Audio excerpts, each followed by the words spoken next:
اللہ کے نام سے شروع جو بڑا مہربان نہایت رحم والا ہے۔ انسان کی حفاظت دراصل اس کی موت کا مقرر وقت کرتا ہے۔ امید رکھنے کے لیے آپ کو ایمان کی ضرورت ہے۔ اس دنیا کی خواہشات سمندری پانی کی طرح ہے، جتنا آپ اس میں سے پیتے جائیں گے اتنا ہی آپ کو پیاس لگے گی۔ اپنی عبادت، اپنی دعاؤں میں اپنے رب کے قریب آنے کے لیے ہر کام کرو۔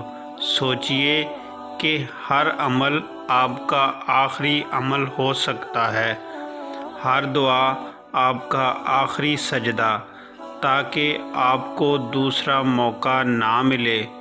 اگر آپ یہ کرتے ہیں تو یہ مخلص اور سچا بننے کے لیے اچھا ہوگا۔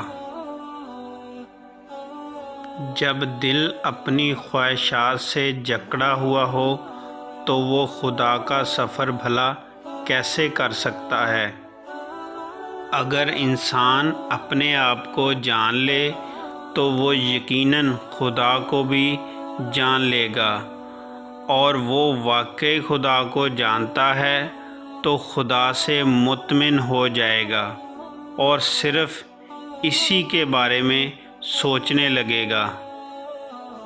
آنکھ اس کے سوا کچھ نہیں جانتی ہے، صرف وہی جانا جاتا ہے۔ ہم اسی کے ہیں اور اسی کے ہی وسیلے سے ہم موجود ہیں۔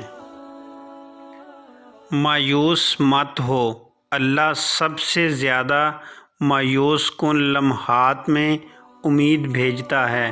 سب سے بھاری بارش تاریک ترین بادلوں سے ہی ہوتی ہے۔ تمہارے نفس کی تربیت کے لیے اتنا ہی کافی ہے کہ تم ان چیزوں سے دوری اختیار کرو جو تمہیں دوسروں میں بری لگتی ہیں۔ محبت کا راستہ اختیار کرو، اور محبت کا راستہ جس راستے پر لے جائے اسے پورے یقین کے ساتھ بطور مذہب اپنا لو۔